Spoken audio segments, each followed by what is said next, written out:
ಇನ್ನು ದೆಹಲಿ ಸೇರಿದಂತೆ ಉತ್ತರ ಭಾರತದಾದ್ಯಂತ ತೀವ್ರ ಚಳಿ ಇದೆ. ಶೀತಗಾಳಿ, ದಟ್ಟವಾದ ಮಂಜು ಕೂಡ ಇರುವಂತದ್ದು. ತತ್ತರಿಸಿ ಹೋಗಿದ್ದಾರೆ ಜನರು ಕೂಡ.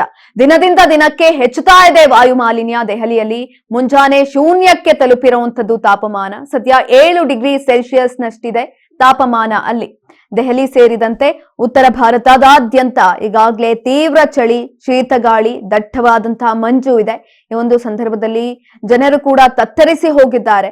ದಿನದಿಂದ ದಿನಕ್ಕೆ ಹೆಚ್ಚುತ್ತಾ ಇದೆ ವಾಯು ಮಾಲಿನ್ಯ. ದೆಹಲಿಯಲ್ಲಿ ಮಂಜಿನ ರೀತಿ ಕಾಣಿಸ್ತಾ ಇರುವಂತದ್ದು ವಾಯು ಮಾಲಿನ್ಯ ಕೂಡ. ದೆಹಲಿಯಲ್ಲಿ ಮುಂಜಾನೆ ಶೂನ್ಯಕ್ಕೆ ತಾಪಮಾನ ಕೂಡ ತಲುಪಿದೆ. ಸದ್ಯ 7 ಡಿಗ್ರಿ ಸೆಲ್ಸಿಯಸ್ ನಷ್ಟಿದೆ ಅಲ್ಲಿ ತಾಪಮಾನ. ದೆಹಲಿ ಸೇರಿದಂತೆ ಉತ್ತರ ಭಾರತದಾದ್ಯಂತ ತೀವ್ರವಾದಂತಹ ಚಳಿ ಇರುವಂತದ್ದು. ಈ ಒಂದು ಸಂದರ್ಭದಲ್ಲಿ ಹವಾಮಾನ ಇಲಾಖೆ, ಆರೋಗ್ಯ ಇಲಾಖೆ ಕೂಡ ಕೆಲವೊಂದಷ್ಟು ರೀತಿಯಾದಂತಹ ಸೂಚನೆಗಳನ್ನ ಕೊಟ್ಟಿದೆ.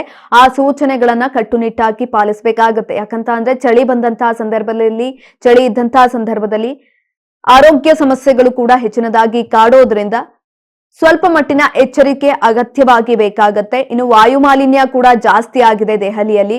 ಇದರಿಂದ ಅಲ್ಲಿನ ಜನರು ಕೂಡ ತತ್ತರಿಸಿ ಹೋಗಿದ್ದಾರೆ. ಒಂದ್ ಕಡೆನಲ್ಲಿ ಚಳಿ ಜಾಸ್ತಿ ಇದೆ, ಇನ್ನೊಂದ್ ಕಡೆನಲ್ಲಿ ವಾಯು ಮಾಲಿನ್ಯ. ಎರಡೂ ಕೂಡ ಆರೋಗ್ಯಕ್ಕೆ ಅಪಾಯಕಾರಿ.